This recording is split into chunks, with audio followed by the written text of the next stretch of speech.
Hello friends, आप सभी का स्वागत है फिर से एक बार यूट्यूब चैनल विजेता कुल में।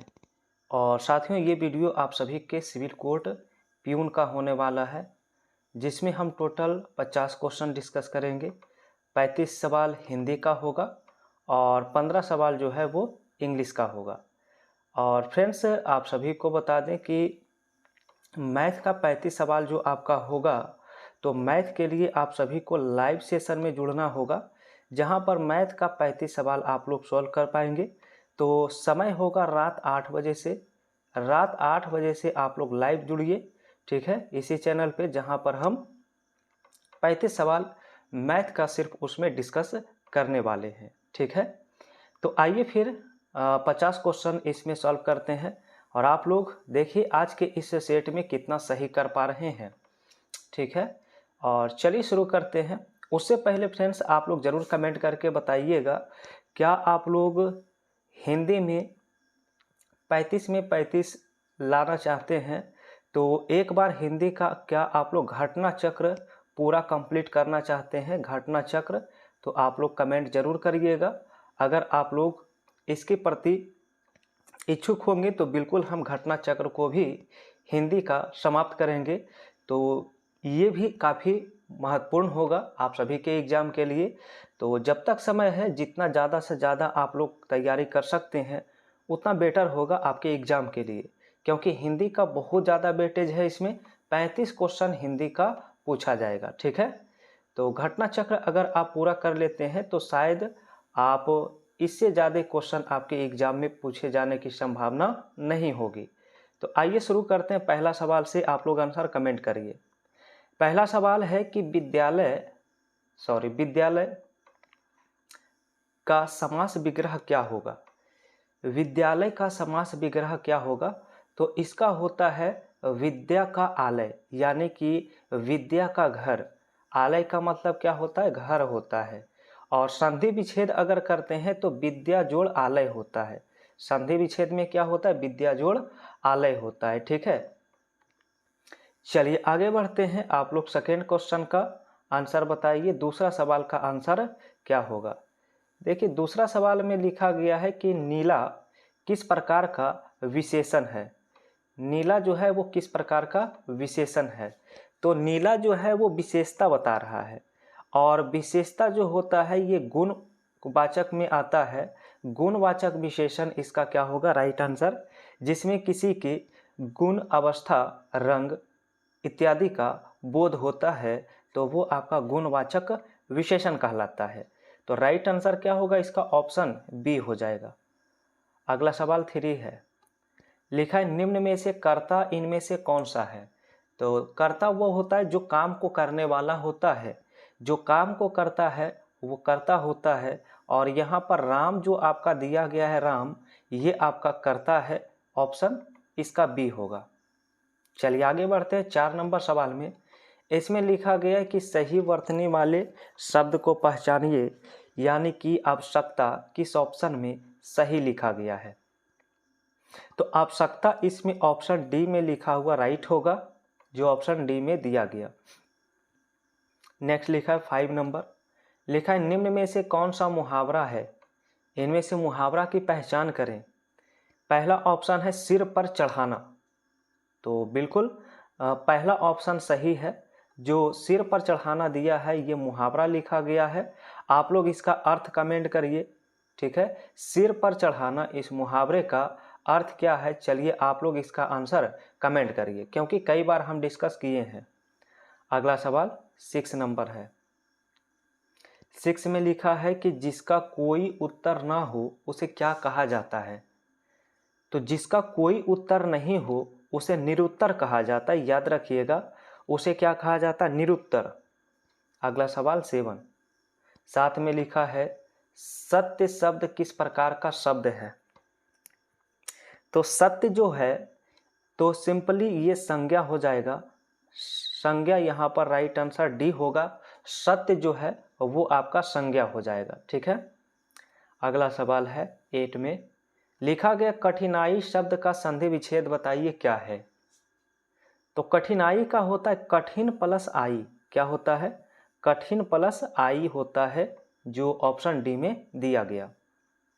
सवाल नंबर 9 है, जो देखा ना जा सके उसे क्या कहा जाता है। अगला सवाल, जो देखा ना जा सके तो उसे अदृश्य कहते हैं, जिसे देखा नहीं जा सके उसे अदृश्य कहा जाता है, याद रखिए। नेक्स्ट लिखा है 10 में, लिखा है पढ़ना क्रिया का कर्म इनमें से कौन सा होगा। तो पढ़ना क्रिया का कर्म पूछा, ऑब्जेक्ट पूछा है, तो यहाँ पर हम लिख सकते हैं कि पुस्तक पढ़ना वह, ठीक है। तो यहाँ पर पुस्तक जो होगा पढ़ने का कर्म होगा, तो ऑप्शन क्या हो जाएगा, बी ऑप्शन राइट हो जाएगा, क्योंकि पढ़ा किसे जाता है, पुस्तक या किताब को, इसलिए बी ऑप्शन इसका सही है। नेक्स्ट लिखा है 11 में, लिखा है संतोष का अर्थ बताइए क्या है। तो संतोष का अर्थ होता है सुख, शांति। इस प्रकार से इसका राइट आंसर जो है बी ऑप्शन होता है। नेक्स्ट लिखा है 12 में, दिया है खेलते खेलते किस प्रकार का शब्द है। खेलते खेलते, तो देखिए ये किसी क्रिया की विशेषता बताने का काम करता है। अगर क्रिया की विशेषता बताता है तो उसे क्रिया विशेषण कहा जाता है। नेक्स्ट लिखा है 13 में, दिया गया पढ़कर मन प्रसन्न हो, इसका अर्थ क्या है। पढ़कर मन प्रसन्न हो तो उसे मनोरंजन कहेंगे, उसे क्या कहेंगे, मनोरंजन कहेंगे, ऑप्शन डी होगा। नेक्स्ट लिखा है 14 में, तो दिया गया सीधा साधा किस समास का उदाहरण है। सीधा साधा किस समास का उदाहरण है, तो 14 का राइट आंसर ऑप्शन ए हो जाएगा, द्वंद्व समास। तो जिसमें दोनों पद प्रधान होता है, जिसमें क्या हो कि दोनों पद अगर प्रधान हो तो उसे क्या कहा जाता है, उसे द्वंद्व समास कहा जाता है, ठीक है। नेक्स्ट लिखा है 15 में, दिया गया गौरव का विपरीतार्थक शब्द बताइए, यानी कि विलोम शब्द या उल्टा शब्द पूछा गया है, क्या होगा। तो गौरव का मतलब होता है यहाँ पर उल्टा अपमान, गौरव का अपमान यहाँ पर राइट आंसर होगा। आगे बढ़ते हैं, अगला सवाल 16 दिया है, लिखा यदि किस प्रकार का शब्द है। तो देखिए यहाँ पर आप याद रखिए, यदि जो है ये कंडीशनल है, यानी कंडीशनल अवयव का ये उदाहरण होता है, और कंडीशनल अवयव ऑप्शन बी करना सही होगा अवयव के रूप में, ठीक है। अगला सवाल है 17, लिखा है अज्ञान को दूर करने वाला को क्या कहा जाता है। अज्ञान को दूर करने वाला को क्या कहा जाता है। चलिए इसका आंसर कमेंट करिए। तो यहाँ पर राइट आंसर आप लोगों का सी बिल्कुल सही होगा। अज्ञान के दूर करने वाले को विवेक कहा जाता है। अगला सवाल 18, लिखा है मेरी माँ में मेरी क्या है। देखिए मेरी माँ यानी कि यहाँ पर ये संबंधवाचक सर्वनाम का बोध हो रहा है, संबंधवाचक सर्वनाम का बोध हो रहा है, तो आंसर इसका जो है ऑप्शन सी हो जाएगा, सर्वनाम, ठीक है। नेक्स्ट सवाल 19 दिया है, कवि का स्त्रीलिंग रूप बताइए क्या है। कवि का, तो कवि का कवयित्री होता है, कवयित्री कई बार पूछा गया एग्जाम में है, तो आंसर ए यहाँ से याद रखिए। नेक्स्ट है 20, लिखा है जल्दी किस प्रकार के शब्द हैं। जल्दी, तो जल्दी क्रिया की विशेषता बताता है, क्रिया की जो विशेषता बताता है तो उसे क्रिया विशेषण कहते हैं, इसका भी ऑप्शन सी सही हो जाएगा। चलिए 21, लिखा राष्ट्रगीत किस समास का उदाहरण है। तो राष्ट्रगीत यहाँ पर जो होता है यानी राष्ट्र के लिए गीत, यानी ये तत्पुरुष समास होगा, और तत्पुरुष समास यहाँ पर बी हो जाएगा। चलिए आगे बढ़ते हैं 22 में, लिखा गया हम शब्द किस प्रकार का है। तो हम अगर कहते हैं तो ये जो है संज्ञा के स्थान पर ये शब्द प्रयुक्त होता है, और जो संज्ञा के स्थान पर प्रयुक्त होता है उसे क्या कहते हैं, तो उसे सर्वनाम कहते हैं, यानी हम जो होता है ये सर्वनाम है, ठीक है। अगला सवाल 23, लिखा है समय पर ना होने की स्थिति को क्या कहते हैं। तो जो समय पर अगर नहीं पूरा होता है तो उसे विलंब कहा जाता है। समय पर अगर पूरा काम नहीं हुआ तो उसे ही कहते हैं कि काम विलंब से हुआ है, यानी देर से हुआ है, ठीक है, तो ऑप्शन बी होगा। नेक्स्ट है 24, लिखा है ईमानदार किस प्रकार का शब्द है। देखिए ईमानदार जो है किसी व्यक्ति की विशेषता बताने का काम करता है, और जो विशेषता बताता है वो विशेषण कहलाता है। तो यहाँ पर राइट आंसर आपका बी हो जाएगा, विशेषण। जैसे कहते ईमानदार व्यक्ति, ईमानदार आदमी, तो आदमी की विशेषता यहाँ पर ईमानदार बता रहा है। अगला सवाल 25, लिखा है मन का अर्थ क्या होता है। ये जो मन लिखा है तो मन का अर्थ क्या है। इसका मतलब होता है भावना। मन का अर्थ क्या होता है, याद रखिए यहाँ से, भावना इसका अर्थ होता है, ठीक है। और अगला सवाल 26, लिखा है कठिन किस प्रकार का शब्द है, ये बताइए। तो कठिन जो होता है ये विशेषण होता है। जैसे हम लिखते हैं कठिन काम, कठिन काम अगर लिखते हैं तो काम यहाँ पर जो कैसा है तो कठिन है, यानी विशेषता बताया है। तो याद रखिए यहाँ से ऑप्शन डी होगा। अगला सवाल 27, लिखा है विशाल किस प्रकार का शब्द होता है। विशाल, तो विशाल जो है ये भी संज्ञा की विशेषता बताने का काम करता है, और जो संज्ञा की विशेषता बताता है उसे विशेषण कहा जाता है। अगला सवाल 28, लिखा है साहस का अर्थ बताइए क्या होता है। साहस का अर्थ क्या होता है। साहस का मतलब धैर्य होता है, ठीक है। तो डर नहीं होगा, इसका तो उल्टा दिया है, कमजोरी नहीं होगा। वीरता बिल्कुल सही है, आप यहाँ पर लिख सकते हैं निडर, वीरता, धैर्यपूर्वक। तो ऑप्शन सी हो जाएगा साहस का अर्थ। नेक्स्ट लिखा है 29 में, दिया है शर्त बताने वाला अवयव इनमें से कौन सा है। तो जो शर्त को बताता है, कंडीशन को बताता है, वो है यदि, इफ।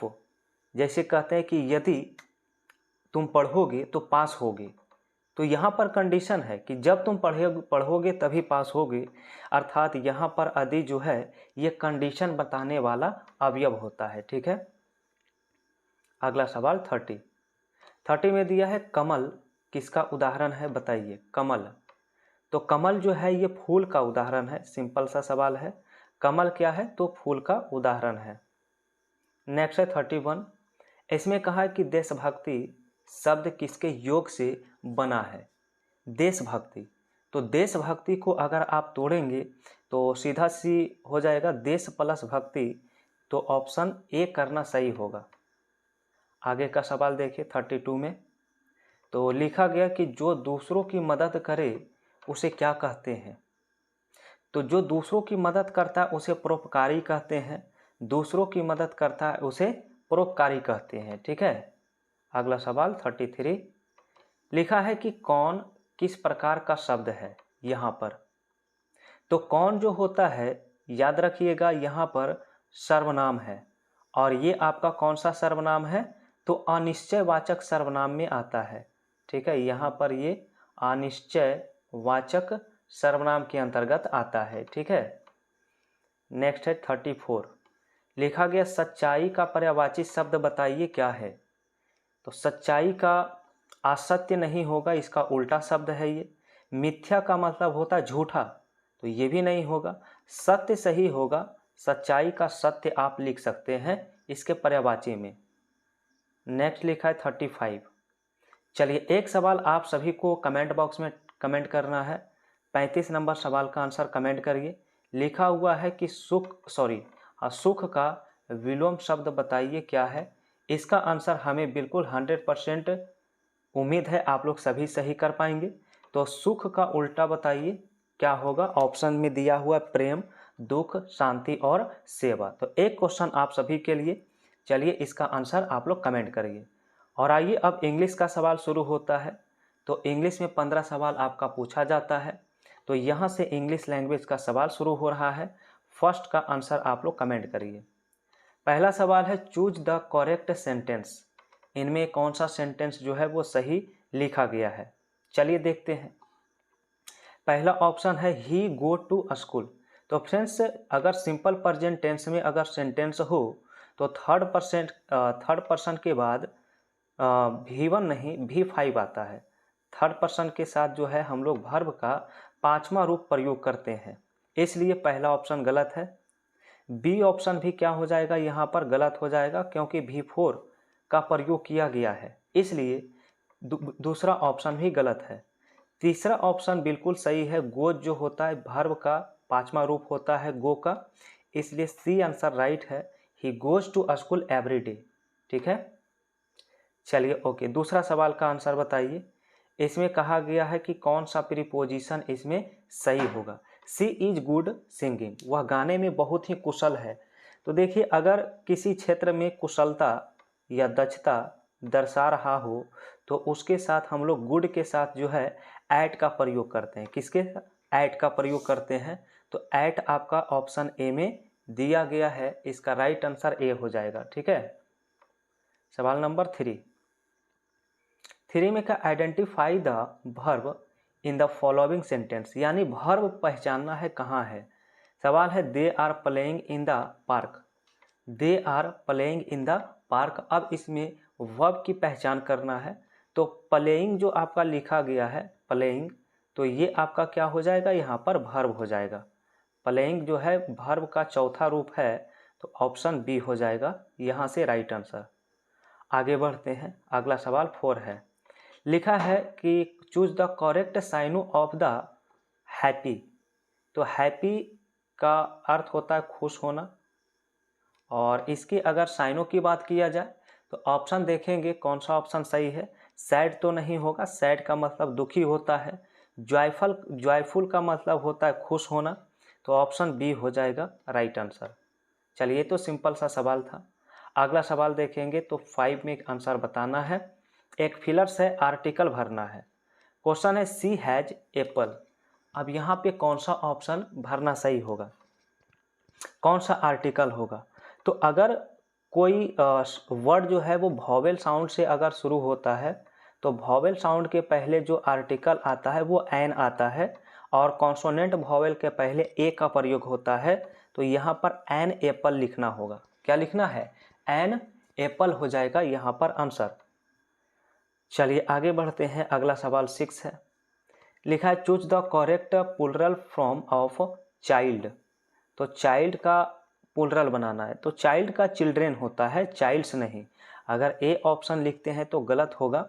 चाइल्ड का प्लूरल जो बनता है चिल्ड्रेन, बच्चा का प्लूरल बच्चे होते हैं, तो चिल्ड्रेन्स मीन्स क्या होता है, बच्चे।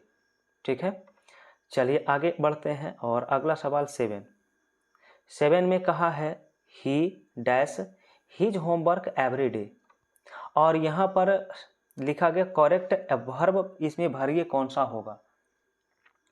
तो थर्ड, चूंकि ये जो सेंटेंस है सिंपल प्रेजेंट टेंस में लिखा गया है, और सिंपल प्रेजेंट टेंस में होता क्या है कि जो थर्ड पर्सन होते हैं, ही थर्ड पर्सन है, तो इसके साथ भी 5 का यूज किया जाएगा। वर्ब का कौन सा रूप, तो 5वां रूप आएगा, तो ही के साथ डज लिखना होगा। क्या लिखना होगा, ही डज लिखना होगा, तब सही हो जाएगा ऑप्शन बी में। ठीक है, ओके, अगला सवाल 8 दिया है, यहाँ पर भी कहा है करेक्ट क्वेश्चन फ्रॉम। लिखा यू लाइक टी। अब यहाँ पे ऑप्शन देखिए कौन सा सही होगा इस सवाल का। तो यहाँ पर डू किसका यूज करना होगा, तो डू यू लाइक टी, क्या आप चाय पसंद करते हैं, तो ऑप्शन ए हो जाएगा यहाँ पर आंसर। नेक्स्ट लिखा है 9 नंबर, यहाँ पर एक फिलर्स है, लिखा है आई लाइक टी कॉफ़ी। अब यहाँ कंजंक्शन यूज करना, कौन सा कंजंक्शन सही होगा। तो देखिए, आपको याद रखना है कि दो वर्ड को ऐड करने के लिए यहाँ पर हम एंड का यूज करते हैं। I like T and coffee, तो 9 का आंसर क्या हो जाएगा, ऑप्शन ए हो जाएगा। मैं चाय और कॉफ़ी पसंद करता हूँ, तो एंड का यूज करना होगा। ठीक है, अगला सवाल 10 नंबर, लिखा है कि आइडेंटिफाई एडजेक्टिव। एडजेक्टिव बताना है सेंटेंस में। क्वेश्चन है the red ball is on the table. जो लाल रंग की गेंद है वो टेबल पर है। अब यहाँ पर विशेषता बताइए, एडजेक्टिव बताइए, इनमें से कौन सा है। तो देखिए, यहाँ पर जो विशेषता बता रहा है, बॉल यहाँ पर क्या है, जो बॉल है ये नाउन है, और नाउन की विशेषता यहाँ पर रेड बता रहा है, तो रेड यहाँ पर क्या है, एडजेक्टिव है। तो जो नाउन को क्वालिफाई करे वो आपका एडजेक्टिव कहलाता है। आंसर इसका ए हो जाएगा। ठीक है, नेक्स्ट क्वेश्चन 11 है। एक और फिलर्स लिखा है चूज द करेक्ट टेंस, लिखा है सी टू मार्केट यस्टरडे। तो 11 का राइट आंसर, अब आपको सोचना है कि सी के साथ किस हेल्पिंग वर्ब का यूज किया जाएगा। तो हेल्पिंग वर्ब के रूप में यहाँ पर वेंट लिखना होगा, क्योंकि यस्टरडे है और यस्टरडे जहाँ होता है ये पास्ट को दर्शाता है, ये पास्ट टेंस के रूप में है और ये सिंपल पास्ट टेंस का सेंटेंस है, सिंपल पास्ट टेंस का सेंटेंस है। तो सिंपल पास्ट टेंस में जो होता है उसमें हम लोग V2 का यूज करते हैं, वर्ब का सेकेंड रूप होता है, तो गो का दूसरा रूप वेंट होता है, इसलिए ऑप्शन सी होगा। ठीक है, अगला सवाल 12 लिखा है दिस इज बुक। अब जो डैश दिया है यहाँ पर फिल करना है, क्या होगा। तो यह मेरी पुस्तक है, अर्थात हो जाएगा दिस इज माई बुक। तो माई बुक के लिए ऑप्शन बी करना है। अगला सवाल है 13 लिखा है identify the correct spelling receive. Receive का मतलब होता है प्राप्त करना, और प्राप्त करने का यहाँ पर स्पेलिंग देखेंगे सही किस में लिखा गया है, तो होता है RECEIVE। तो ऑप्शन बी नंबर राइट है। नेक्स्ट सवाल 14 लिखा है एंटोनिम कोल्ड का। तो कोल्ड का मतलब क्या होता है, ठंडा। तो गर्म इसका उल्टा होगा, तो गर्म इसका उल्टा होगा तो वार्म का मतलब गर्म होता है। ठीक है, वार्म का मतलब क्या होता है, गर्म होता है। तो आंसर ए हो जाएगा। और आज के सेट का अंतिम सवाल है 15 नंबर सवाल। इसमें कहा है if it tomorrow we will stay home. चले फिल करना है, क्या होगा। तो यहाँ पर कंडीशनल सेंटेंस है, इफ़ इट रेन्स, यहाँ पर क्या भरना होगा, rains we will stay home. तो फ्रेंड्स अगर एक क्लाउज में आपका सिंपल फ्यूचर टेंस हो, सिंपल फ्यूचर टेंस में दिया हो, तो इसके दूसरे क्लाउज में जो है सिंपल प्रेजेंट टेंस का यूज किया जाता है, सिंपल प्रेजेंट टेंस का यूज किया जाएगा। तो ऑप्शन बी करना राइट होगा, if it rains tomorrow we will stay home. तो फ्रेंड्स ये था कंप्लीट आपका टोटल 50 सवाल। और आप लोग जुड़िए रात 8 बजे मैथ के सेशन में, जहां पर हम 35 क्वेश्चन आप सभी के साथ सॉल्व करेंगे। आप लोग जरूर उसमें जुड़ने का प्रयास करेंगे मैथ के सेशन में। ठीक है, तो फ्रेंड्स आप सभी को वीडियो पसंद आ रहा है तो वीडियो को लाइक जरूर करिए, शेयर करिए, और पहली बार जो चैनल पर आज जुड़ रहे हैं तो चैनल को सब्सक्राइब करके बेल आइकन की घंटी प्रेस कर लीजिए।